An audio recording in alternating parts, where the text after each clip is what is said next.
2008년 9월 15일 월요일 아침 뉴욕 맨해튼 7번가 745번지 앞에 사람들이 몰려들었습니다. 종이박스를 들고 건물을 빠져나오는 직원들. 158년 역사의 리먼 브라더스가 파산한 날이었습니다. 그날 XLF라는 ETF는 하루 만에 10%가 빠졌습니다. 그리고 6개월 동안 계속 떨어졌습니다. 2007년 30달러였던 가격이 2009년 3월에는 6달러가 됐습니다. 80%가 증발한 겁니다. 그런데 이상한 일이 벌어졌습니다. 사람들이 이 ETF를 사기 시작한 겁니다. 공포의 한복판에서 JP모건, 뱅크 오브 아메리카, 골드만삭스를 담은 이 바스켓에 돈을 넣은 사람들. 그들은 미친 걸까요? 천재였을까요?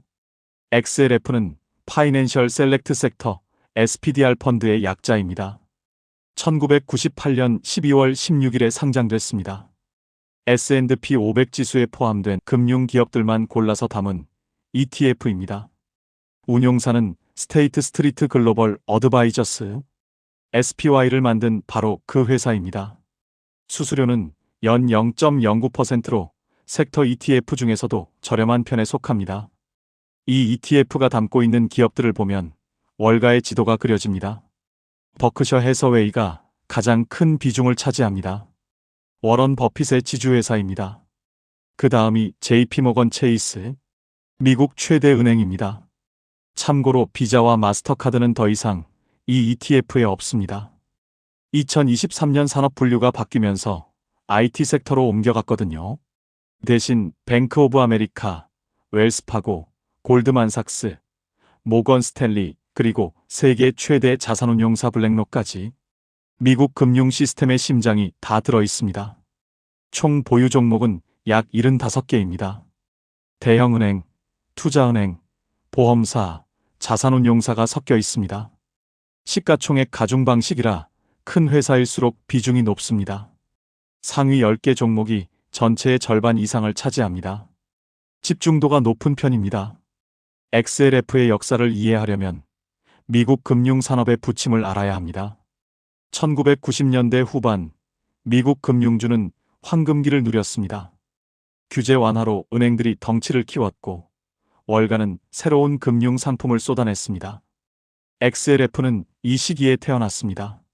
상장 후 닷컴 버블 붕괴를 겪었지만 금융주는 상대적으로 선방했습니다. 기술주가 무너지는 동안 은행과 보험사는 버텼습니다. 문제는 2007년부터 시작됐습니다. 서브프라임 모기지 사태. 집값이 영원히 오를 거라 믿었던 시대의 종말이었습니다. 신용이 낮은 사람들에게 대출을 해주고 그 대출을 잘게 쪼개서 증권으로 만들어 팔았습니다. CDO, CDS 같은 복잡한 파생 상품이 월가를 휩쓸었습니다. 모두가 돈을 벌었습니다. 잠깐 동안은요. 2008년 베어스턴스가 먼저 쓰러졌습니다. JP모건이 헐값에 인수했습니다. 그리고 9월 리먼 브라더스. 이번에는 아무도 구해주지 않았습니다. 158년 된 투자은행이 하루아침에 역사 속으로 사라졌습니다. 공포가 전 세계로 퍼졌습니다. AIG가 흔들렸고 정부가 긴급 구제에 나섰습니다. XLF의 추락은 처참했습니다. 2007년 5월 30달러를 넘어섰던 가격이 2009년 3월에는 6달러까지 떨어졌습니다. 고점 대비 80% 하락. 금융 시스템 전체가 무너지는 것처럼 보였습니다. 시티그룹 주가는 1달러까지 떨어졌습니다. 뱅크 오브 아메리카도 3달러 되었습니다. 대공황 이후 최악의 금융 위기였습니다. 그러나 바닥은 기회이기도 했습니다. 2009년 3월 연준이 양적 완화를 시작했습니다. 정부가 은행들의 돈을 쏟아부었습니다. TARP 프로그램으로 수천억 달러가 금융 시스템에 투입됐습니다. 은행들은 살아났습니다. 느리지만 확실하게. 회복에는 오랜 시간이 걸렸습니다. 2009년 3월 6달러에서 반등을 시작했지만 2007년 고점인 30달러를 회복하는데 12년이 걸렸습니다. 2019년 말이 되어서야 겨우 30달러 선을 다시 밟았습니다. 테크주가 로켓처럼 솟구치는 동안 금융주는 묵묵히 걸어 올라왔습니다. 금융주가 이렇게 더딘 회복을 보인 이유가 있습니다. 위기 이후 규제가 강화됐습니다. 도드-프랭크법이 통과됐습니다. 은행들은 더 많은 자본을 쌓아야 했고 위험한 투자를 제한받았습니다. 볼커 룰이 시행되면서 자기자본 거래가 금지됐습니다. 수익성이 예전만 못했습니다. 저금리 환경도 은행에 불리했습니다.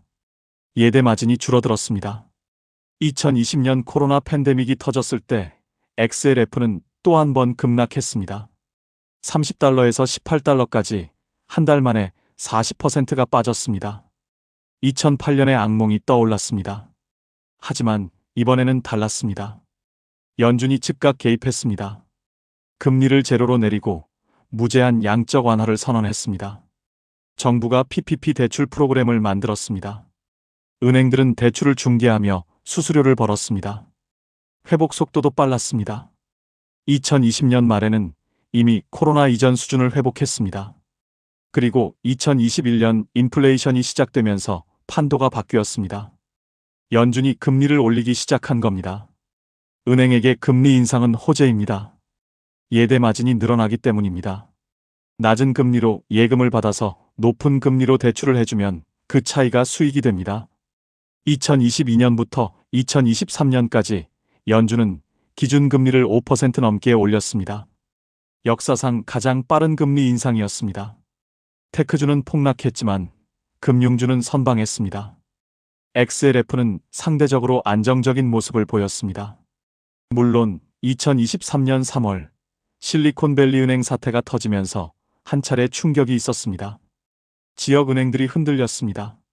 하지만 대형 은행들은 오히려 수혜를 입었습니다. 예금이 대형 은행으로 몰렸기 때문입니다. 현재 XLF의 운용 자산은 약 500억 달러입니다. 금융섹터 ETF 중에서 압도적 1위입니다. 일평균 거래량도 수천만 주에 달합니다. 유동성이 풍부해서 기관 투자자들도 많이 사용합니다. 금융주에 베팅하고 싶을 때 개별 종목 대신 XLF를 사는 겁니다. 배당도 나옵니다. 분기마다 배당금을 지급합니다. 배당 수익률은 약 1.4% 수준입니다. 고배당 ETF는 아니지만 금융주 특성상 꾸준한 배당을 기대할 수 있습니다. 다만 2008년 금융위기 때는 배당이 크게 삭감됐습니다. 은행들이 살아남기 위해 배당을 끊었기 때문입니다. 이 점은 기억해야 합니다. XLF에 투자한다는 건 미국 금융 시스템에 투자하는 겁니다. 장점도 있고 단점도 있습니다. 장점부터 보면 미국 경제가 성장하면 금융주도 성장합니다. 대출이 늘고 투자가 늘고 거래가 늘기 때문입니다. 금리가 오르는 환경에서는 특히 유리합니다. 은행 수익이 좋아집니다. 버크셔 해서웨이 같은 안정적인 기업이 포함되어 있어서 변동성이 극단적이지 않습니다. 단점은 명확합니다. 경기 침체에 취약합니다. 경제가 나빠지면 대출 부실이 늘어납니다. 2008년처럼 금융 시스템 전체가 흔들리면 회복에 오랜 시간이 걸립니다. 규제 리스크도 있습니다. 정치권에서 대형 은행을 쪼개자는 주장이 나올 때마다 주가가 흔들립니다. 그리고 기술 혁신의 수혜가 제한적입니다. 핀테크 기업들이 은행의 영역을 침범하고 있습니다. 경쟁 ETF도 있습니다. VFH는 뱅가드에서 만든 금융섹터 ETF입니다. IYF는 블랙록의 금융 ETF입니다. KB는 은행주에 더 집중된 ETF이고 KRE는 지역은행에 특화되어 있습니다. XLF가 대형 금융주 전반을 담는다면 KRE는 소형 지역은행에 집중합니다. 2023년 실리콘밸리 은행 사태 때 KRE는 폭락했지만 XLF는 상대적으로 덜 빠졌습니다. 분산의 힘입니다. 그렇다면 XLF를 어떻게 활용해야 할까요? 금리 사이클에 따라 전략이 달라집니다. 금리가 오르는 시기에는 금융주가 유리합니다. 금리가 내리는 시기에는 성장주가 더 좋을 수 있습니다. 경기 확장기에 금융주를 늘리고 경기 침체 우려가 커지면 비중을 줄이는 전술적 접근이 가능합니다. 장기 투자자라면 포트폴리오의 일부로 보유할 수 있습니다. 미국 경제에 대한 믿음이 있다면 금융 섹터도 함께 성장할 겁니다. 다만 2008년의 교훈을 잊으면 안 됩니다. 금융주는 순식간에 80%가 빠질 수 있습니다. 그리고 회복에 12년이 걸릴 수 있습니다. 1998년 상장 이후 XLF의 연평균 수익률은 약 6%입니다. S&P 500의 연평균 10%에 못 미칩니다. 장기적으로 보면 시장 평균을 밑돈 겁니다. 하지만 이 숫자에는 2008년 금융위기가 포함되어 있습니다. 2009년 바닥에서 샀다면 이야기가 완전히 달라집니다. 6달러가 지금은 50달러가 넘습니다. 8배 이상 오른 겁니다. 결국 XLF는 타이밍의 ETF입니다. 공포의 순간에 사서 오래 들고 있으면 큰 수익을 얻을 수 있습니다. 반대로 고점에서 사면 오랜 시간 고생할 수 있습니다. 금융주는 경기에 민감하고 금리에 민감하고 정책에 민감합니다. 꼼꼼히 살펴봐야 하는 섹터입니다. 2008년 9월 리먼 브라더스가 무너지던 날 XLF를 산 사람들이 있었습니다. 대부분은 공포에 질려 팔았습니다. 하지만 일부는 샀습니다. 월가가 영원히 무너지지 않을 거라 믿었던 사람들, 미국 금융 시스템의 복원력을 믿었던 사람들, 그들의 선택이 옳았는지는 지금의 주가가 증명합니다.